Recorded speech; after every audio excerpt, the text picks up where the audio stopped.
esse é o segundo ponto que eu quero destacar, Engels foi um pensador original. Nem toda a contribuição de Engels é inteiramente compatível com o modo de pensar de Marx. Eles eram pensadores autônomos. Como dizia o velho Florestan, Engels é um pensador que tem luz própria. Em terceiro lugar, cabe chamar a atenção para o fato de que Engels foi o responsável pela sobrevivência física da família Marx nos duros anos do exílio, sobretudo na década de 50. Depois da Revolução, do fracasso da Revolução de 48, eles se exilam na Inglaterra. Marx vai se fixar em Londres e Engels vai se fixar em Manchester, onde ele vai retomar a gerência dos negócios familiares. Ele vai ficar 20 anos em Manchester, até 1870, quando ele vai se aposentar, já dono de um bom pecúlio, de um bom patrimônio, que ele tratará de socializar com vários companheiros exilados e, sobretudo, com iniciativas de trabalhadores. Cabe lembrar, e farei isso em seguida, que, além de tudo isso, Engels foi o editor, e mais do que editor, eu o considero, inclusive, um coautor do Capital 2 e 3. Mas eu voltarei a isso adiante. Então, o primeiro evento que vai marcar a vida de Marx em Paris é o contato com Engels, que é simultâneo a uma dupla descoberta marxiana. Primeira descoberta, o pensamento socialista. É em Paris que Marx vai começar a ler com seriedade toda a tradição do movimento socialista que remontava à Conjuração dos Iguais, 1797, Graco-Babeuf. O pai do socialismo revolucionário moderno, se vocês quiserem encontrar a paternidade, encontrar o DNA, é Babeuf. A tradição que vem de Babeuf, que vai encontrar na França um exemplo altíssimo na trajetória, na vida e no pensamento de Blanqui, Auguste Blanqui, toda essa trajetória Marx vai conhecer enquanto está em Paris. E vai conhecer a tradição socialista de uma maneira muito peculiar. Vai conhecê-la através das associações e do movimento operário. Até então, operário, proletário para Marx, era uma figura meio mítica. Ele vinha de uma Alemanha, embora sendo renano, ele vinha de uma Alemanha que não experimentara o processo de deflagração da Revolução Industrial. É em Paris que Marx vai conhecer a tradição socialista através do movimento operário. Isso para Marx vai ser a descoberta de um novo mundo. Ele vai conhecer nas associações, nas sociedades, nos clubes que então pululavam por Paris, ele vai conhecer um novo modo de relação entre homens e mulheres. Ele vai conhecer um mundo onde a possibilidade da fraternidade é uma possibilidade real. Nesse sentido, a experiência de Paris, 43, 44, será fundamental para Marx. É aí que aquele democrata radical lá de 1842 se transforma num pensador comunista, num pensador vinculado ao movimento operário. Porque, atenção, essa fusão não é uma fusão espontânea. A tradição comunista e a tradição do movimento operário não coincidem necessariamente.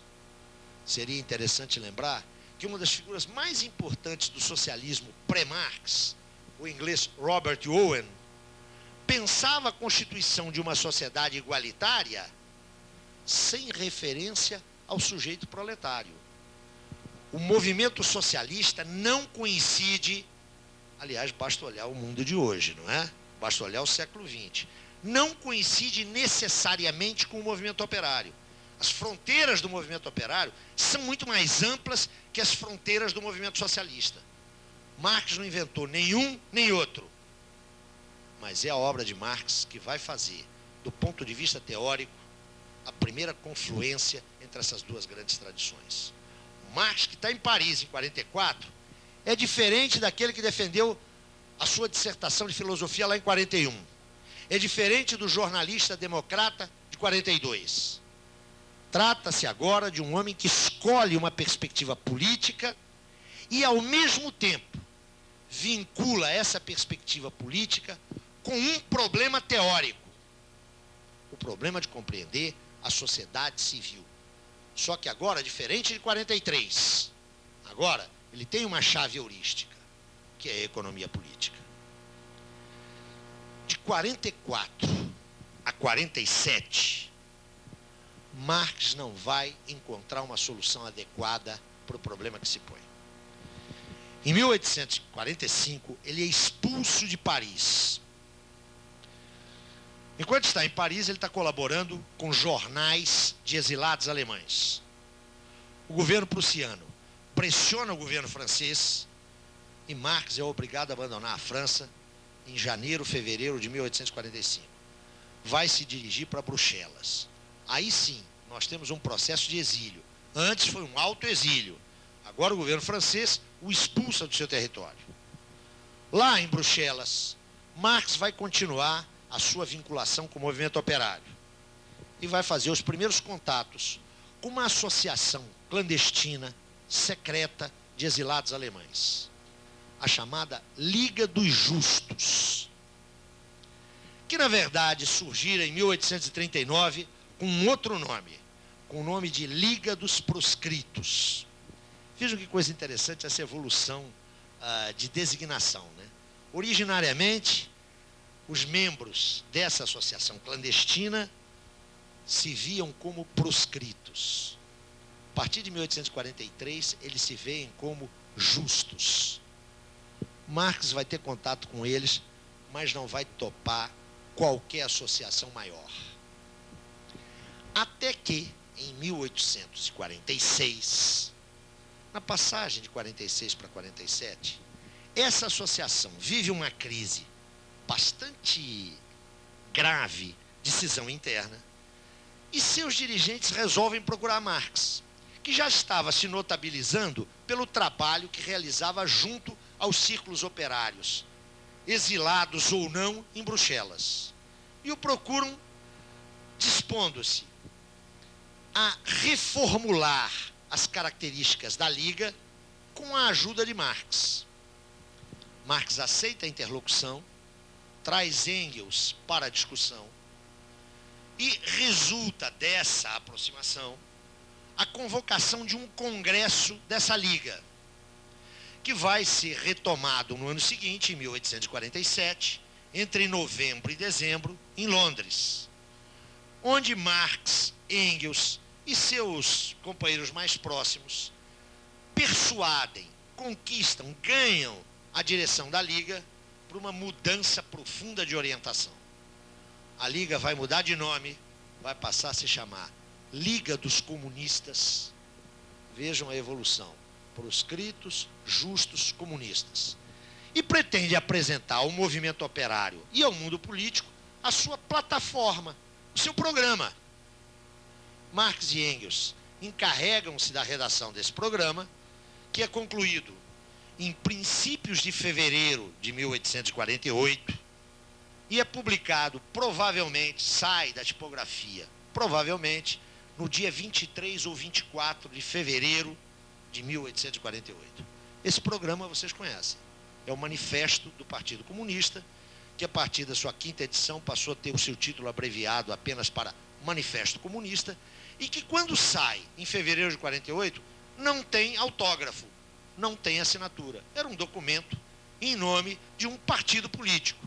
Só 2 anos depois, em 1850, é que o nome dos autores passa a constar das edições subsequentes que se fazem desse texto. O texto está saindo da gráfica e explode em Paris a Revolução de 48. Abre-se na Europa um ciclo de 1 ano e meio em que o Estado estabelecido tem que enfrentar a demanda da República Social. A Revolução de 48, muito curiosamente, pouco presente nos nossos livros de história, não é? A gente estuda a civilização chinesa, a civilização egípcia, a gente estuda até a Revolução de 789, né? Até 789 é legítima. De 789 para frente, a Revolução é um caso de polícia. Não é por acaso, né? O grande problema do pensamento burguês é entender o presente como história. O passado é história. A história já houve. Não é novidade nenhuma. Não exageremos os elogios ao Sr. Francis Fukuyama. Imaginar que só agora se põe o debate do fim da história. O debate velho. Para o pensamento burguês, a história do presente deve ser cancelada. A Revolução de 48 marca uma crise não apenas política, mas uma crise cultural na Europa burguesa. 48 não foi ocasionado pelo Manifesto Comunista, é óbvio. A demanda dos trabalhadores era a demanda de realização das palavras de ordem lá de 789. Liberdade, igualdade, fraternidade. Todas elas resumidas numa só palavra de ordem. O direito ao trabalho. Como se fosse possível o direito ao trabalho na ordem burguesa, não é? 48 marca uma inflexão. As vanguardas operárias, trata-se apenas das vanguardas, percebem claramente que seus interesses históricos de emancipação são incompatíveis com os limites da ordem burguesa. É a partir de 48 que o proletariado, através de suas vanguardas, se põe como sujeito revolucionário, com interesses e objetivos que são próprios. Não é uma mera coincidência, um mero azar histórico que 48 e o Manifesto sejam coetâneos. O Manifesto expressa, do ponto de vista da consciência social, a irrupção de um novo sujeito histórico. Pouco importa que os trabalhadores de 48 não tenham lido o Manifesto. O que importa é que o Manifesto sinaliza, no plano ideal, aquilo que se estava gestando no plano sociomaterial. Explode a Revolução, instaura-se o governo provisório em Paris, e uma das primeiras medidas do governo provisório é cancelar o ato de expulsão de Marx. Marx retorna de Bruxelas para Paris. Não fica em Paris mais do que um mês, porque a Revolução explode na Alemanha. Ele volta para a Alemanha, volta para a Renânia, que é o centro irradiador do processo revolucionário, e lá vai criar um jornal. Vocês se lembram de 1842, o jornal mantido pela burguesia liberal? A Gazeta Renana. Surge agora a nova Gazeta Renana, só que é radicalmente diferente. Agora é um periódico cujo objetivo é orientar e direcionar a Revolução Alemã. Marx agora está sozinho à cabeça do jornal. O processo revolucionário, que dura 18 meses, termina na repressão mais brutal em todos os quadrantes da Europa aos revolucionários. Só resta a Marx o exílio, e ele parte para isso em 1849 e vai se estabelecer em Londres. Engels segue o mesmo caminho, chega um pouco mais tarde e vai para Manchester. A década de 50 é a década do exílio. Espero que nenhum de vocês tenha conhecido ou venha a conhecer o que é o exílio político depois de uma derrota. O exílio político é o naufrágio de um grande navio, né? O navio naufraga, o que chega à praia? Chega o convés, a primeira classe, a segunda classe, mas chega toda a lixeira. Aí tudo para a praia. E nada é melhor do que uma derrota para separar, não é? A gente vai ver isso claramente daqui a alguns meses. Se o campo democrático e popular triunfar nessas eleições, que é o meu desejo e a minha esperança não, mas é o meu desejo, porque eu não tenho nenhuma ilusão sobre o que virá, não é? Mas eu espero que o campo democrático e popular triunfe. Não vai acontecer racha nenhum. Todo mundo vai ter um emprego de assessor. Agora, se o campo democrático e popular for derrotado, seguramente vai espirrar negro para tudo enquanto é lado. É próprio das derrotas políticas isso. Os primeiros anos do exílio são anos duríssimos para Marx. Do ponto de vista econômico e financeiro, não sei se vocês conhecem a autobiografia do Oswald de Andrade, que é muito engraçada. O primeiro volume chama-se Sob as Ordens de Mamãe. O segundo, que é muito divertido, é Um Homem Sem Profissão. Marx era rigorosamente um homem sem profissão. pensador. Ia viver de quê? Aí vivia de artigos para jornais. Jornais operários, cuja remuneração era rigorosamente próxima de zero. Os anos 50 são anos de miséria literal para a família Marx. É miséria literal. Engels só vai poder ajudar mesmo a partir do final da década. Mas também são anos de fofoca, da imensa fofoca do exílio, que ocupa Marx e Engels a um ponto tal que no final da década Marx tem que publicar um panfleto para dizer, notem, para dizer que não é um agente prussiano. Corria a calúnia, derivada das conversas de um provocador chamado Vogt, segundo o qual Marx estava colunhado com Bismarck. Imaginem. Isso é muito natural no clima de um exílio que sobrevém a uma derrota. Esse período é um período de intensa miséria e de muitas atribulações. Mas é também o período em que Marx vai ter a sua vida melhorada e piorada. Vocês se lembram lá daquele dote? O dote material, não é? Os talheres, os cristais, a prataria, termina toda ela nas casas de penhores de Londres. Para que vocês tenham uma ideia do nível de miséria material que a família Marx experimenta nesse período, Marx perde o seu único filho homem, Edgar, por absoluta falta de recursos materiais. Se Marx dispusesse dos recursos materiais médios de um jornalista inglês da época, não teria perdido o filho. Então, a gente não está brincando, não é retórica chamar atenção para a miséria da família Marx. Que nem mesmo a ainda precária ajuda de Engels e o empenho das roupas, das pratas e dos cristais resolve. Mas também tem o lado escuro, não é? Eu sempre costumo dizer para os meus alunos mais próximos que Marx foi o maior dos iconoclastas. Por isso, não o transformemos num ícone. Não faz jus a ele. Marx era um homem do seu tempo. Como figura humana, ele é a expressão do seu tempo. Uma pequena anedotazinha para... vocês estão aí paradões, né? Esse longo monólogo. Anos mais tarde, uma das filhas de Marx, Laura, se apaixona por um francês só de nacionalidade, porque ele era antilhano, nasceu aqui no Caribe, Paul Lafargue, que além de ser antilhano, era meio moreninho. Vocês sabem que Marx era chamado na intimidade de Mouro, porque ele era, ao contrário do padrão alemão, ele era morenão, né?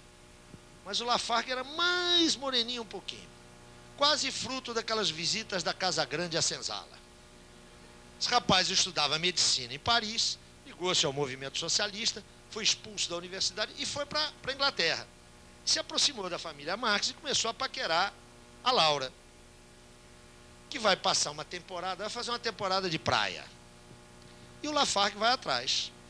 A Laura está na casa de uma família ligada a Marx. E o cara lá, né, o chefe da família, saca que tem um namorico ali. E comunica a Marx, que escreve a Lafargue uma carta lapidar de um homem vitoriano. Lá pelas tantas, Marx diz, eu não quero para minha filha um sujeito como eu. Eu quero um bom partido para minha filha. Você não é, e atenção, o que vem agora é literal, você é um homem tropical e como todo homem tropical é preguiçoso. Marx teve que engolir o Lafargue, que se casou com a Laura, foram extremamente felizes enquanto vivos, mas Lafargue deu o troco. Depois que o sogro morreu, escreveu um pequeno panfleto, que provavelmente vocês conhecem, que é um panfleto delicioso, intitulado O Direito à Preguiça. Eu relato o fato, para vocês terem clareza, que Marx era um homem do seu tempo. E como todo homem do seu tempo, nas frias noites londrinas, ele resolveu visitar o quarto da Aya. Vocês se lembram da Hélène Delmout? O resultado disso foi um filho, que a tradição marxista sempre escondeu. Naturalmente, a solidariedade de Engels foi tão forte que o companheiro Engels compareceu, assumiu o menino, bancou o menino até o fim da vida. Ao morrer, Engels fez questão de deixar claro que o moço era produto de uma noite de insônia do camarada Karl Marx. É claro que isso abriu uma fratura familiar horrorosa. Jenny foi uma mulher dedicada a vida inteira ao companheiro. É claro que ela soube, e durante alguns anos foi muito difícil apagar o risco na taça. Há certas taças de cristal que, uma vez fraturadas, não se colam. Mas ele e ela tiveram a grandeza. Eu diria que ela teve a grandeza. As feministas dirão que não foi propriamente uma grandeza. De revelar essa falha do nosso amigo e depois recompuseram a sua relação. De forma tal que a morte de Jenny, em 1881, acelerou o processo de definhamento físico de Marx. Depois da morte de Jenny, em 81, ele não fez mais nada. Morreu em 83, bastante solitário do ponto de vista afetivo. Mas voltemos. Em 1850, Marx vive um processo brutal de pauperização. Mas é precisamente no marco dessas condições extremamente adversas que ele vai prosseguir os seus estudos. E se há o marco de Kroesner, em 43, o segundo que eu quero assinalar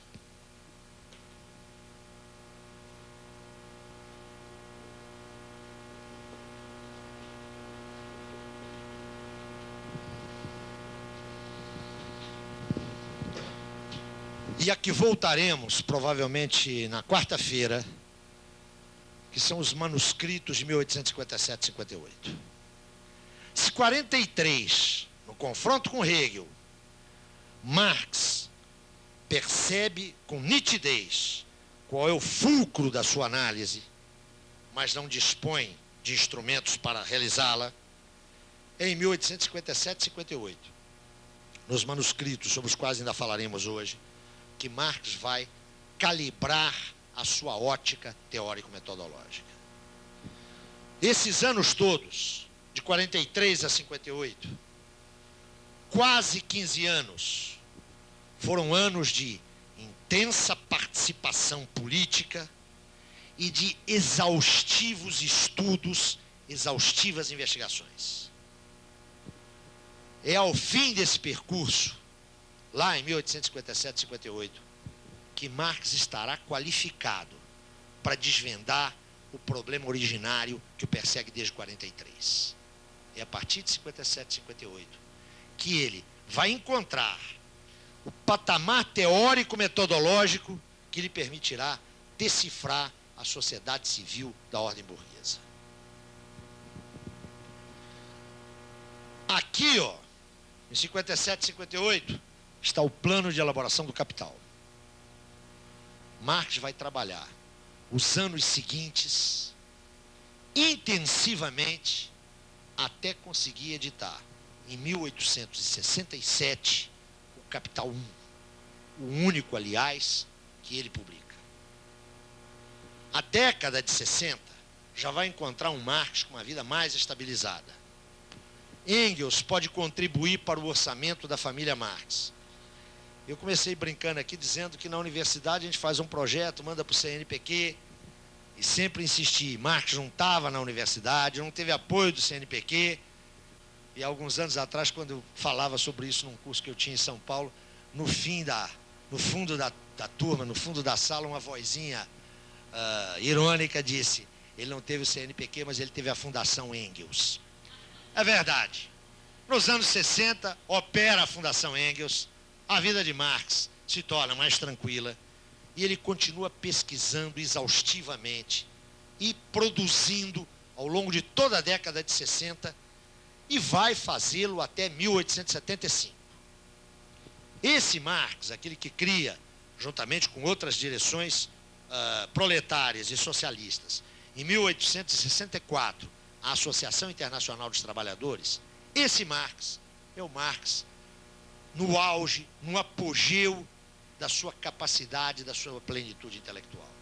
Eu me atreveria a dizer que o período que vai de 57 a 67 é o período no qual Marx realiza as suas mais fundamentais descobertas. É o período mais importante na constituição da obra marxiana. Na década de 70, Marx continuará a produzir. Entretanto, o seu impulso, a sua capacidade criativa vai pouco a pouco entrando numa curva decrescente, num ocaso. É possível dizer que depois de 1875, Marx vai produzir muito pouco. E na década de 80, ele praticamente silencia.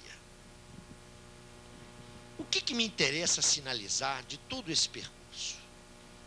Me interessa chamar a atenção para algo que me parece absolutamente fundamental no estudo de Marx, mas não só de Marx. Hein? Atenção. Todo grande pensador, e eu estou aqui me referindo aos atacadistas do pensamento, não os varejistas que nós somos, hein? Aqueles que fundam uma matriz teórico-política.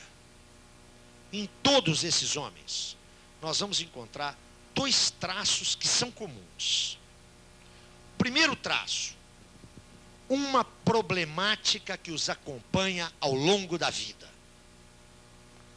Todo grande pensador da modernidade teve sempre um único problema.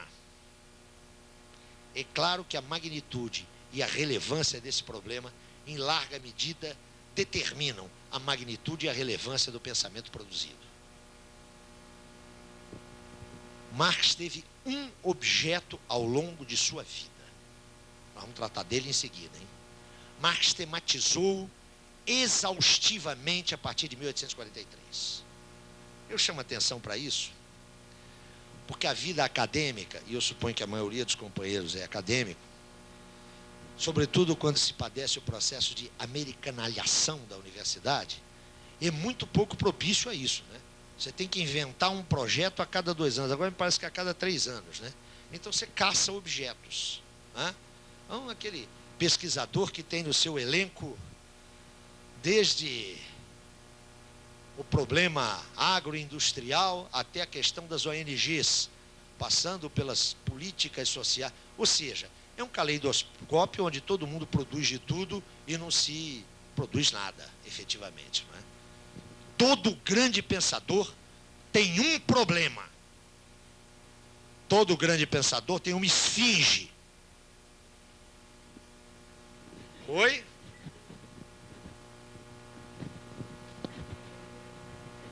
Ah, sim. Mas Marx também as teve. E a Fundação Engels estava lá presente. O que eu quero dizer com isso é, todo grande pensador tem uma esfinge que põe a questão, ou me decifro ou eu te devoro. Mas além disso, todo grande pensador é a expressão de um movimento social, ainda que ele não o saiba ou ainda que ele o negue. Todo grande pensador, além de ter um problema, vocaliza um sujeito social.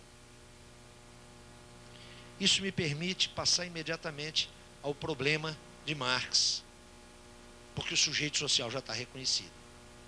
No caso de Marx, trata-se do proletariado que se põe como sujeito político autônomo a partir de 1848. Pela boca de Marx fala o proletariado revolucionário. Notem, ainda que o proletariado revolucionário não o saiba. Importante sinalizar isso. Uma das coisas mais lamentáveis da crítica acadêmica a Marx é aquela, primeiro, que Marx não era um operário. Claro que não era. Se fosse operário, não teria escrito Capital. Segundo, é que a classe operária ignora Marx. Em larga medida, sim, é verdade. Marx vocaliza os interesses históricos do proletariado. Marx é a expressão, no plano do pensamento, da transformação do proletariado urbano e industrial de classe em si para classe para si. Agora, o problema de Marx. Isso nos leva, logo de cara, a definir o objeto de Marx. o objeto da pesquisa de Marx, o objeto da investigação marxiana é a ordem burguesa. A esfinge de Marx é a sociedade burguesa. Eu voltarei a isso logo em seguida. Esse é o problema que acompanha Marx, de 1843 até a sua morte, 40 anos depois, em 1883. Por que eu estou sinalizando isso? Porque é óbvio que o Marx de 1843 não é o Marx de 1847. O Marx de 1847 não é o Marx de 1857. O Marx de 1857 não é o Marx do Capital. Marx é um pensamento em processo. Quem quiser encontrar no Marx de 1844 as categorias que estão explicitadas no Capital, vai quebrar a cara. Quem quiser encontrar no Marx de 1867 as mesmas problematizações de 1843, vai quebrar a cara. E, no entanto, é em torno disso que uma enorme ignorância filológica estabeleceu um corte entre o jovem Marx e o velho Marx. O Marx da juventude, filósofo, humanista, e o Marx da maturidade, cientista e crítico da economia política. Essa fratura entre os escritos do jovem Marx, essa pretensa fratura entre os escritos do jovem Marx e do Marx da maturidade, é algo que vem constituindo um tema de discussão desde o princípio do século XX. E vai encontrar nos anos 60, num importante teórico francês, eu me refiro a Louis Althusser, ou Althusser, conforme vocês queiram, o exemplo mais claro dessa fratura. Para Althusser havia um jovem Marx e havia um Marx da maturidade. E ele fazia claramente a sua escolha por esse Marx cientista e não Marx filósofo humanista da juventude. Eu quero insistir em que esse corte é um gravíssimo equívoco de natureza filológica, para não falar de natureza teórica. É evidente que todo um conjunto de categorias que está explicitado lá no Capital inexiste para o Marx de 44, 45. Mas não significa, de forma alguma, que há um corte epistemológico, há uma ruptura na evolução de Marx. Nós vamos trabalhar aqui com uma interpretação bastante diversa. A interpretação de que o pensamento de Marx constitui, de 43 até a sua morte, uma unidade. Mas é óbvio que quem fala em unidade não está falando em identidade. Unidade não é a reiteração do mesmo. Ao longo da evolução de Marx, ao longo de 43 até 83, o que se tem é um crescente enriquecimento de temáticas, o abandono de várias pistas investigativas, a exploração intensiva de outras pistas, mas o que dá unidade à obra marxiana é a centralidade do seu objeto e a implicação que isso tem para a forma de análise do sujeito que pesquisa. Queria, então, já de uma vez afastar essa equívoca tese dos dois Marx, do jovem Marx, do Marx da maturidade. Mas também nos cabe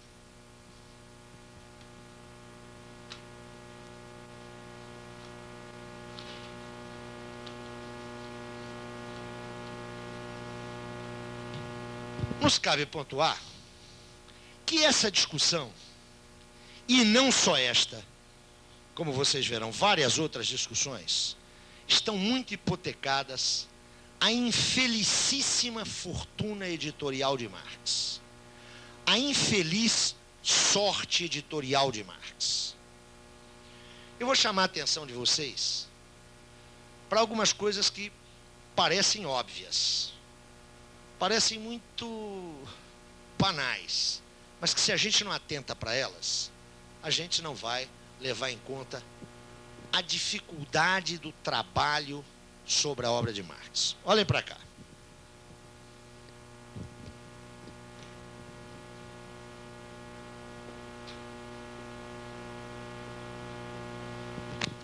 Rosa Luxemburgo, figura bastante conhecida do ponto de vista político e do ponto de vista teórico, morreu em 1919, como vocês sabem, brutalmente assassinada.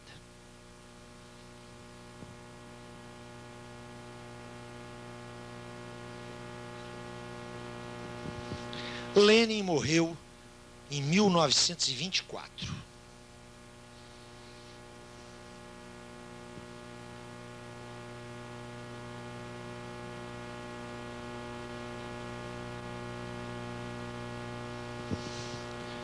Georg Plekhanov, considerado o pai do marxismo russo, morreu em 1918.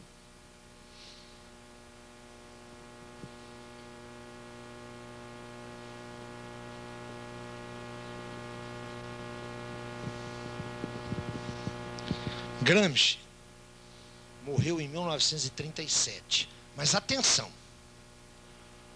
de 30 para frente ele teve em cana. Trancado lá. Nosso companheiro Benito julgava que aquela inteligência tinha que ser neutralizada por 20 anos. Meses antes de Gramsci morrer, ele é liberado. Mas, na verdade, embora tenha escrito intensivamente na prisão, Gramsci, a partir de 30, está fora de discussão. O que ele recebe na cadeia, os livros que ele recebe, que aliás passam por um incrível censura,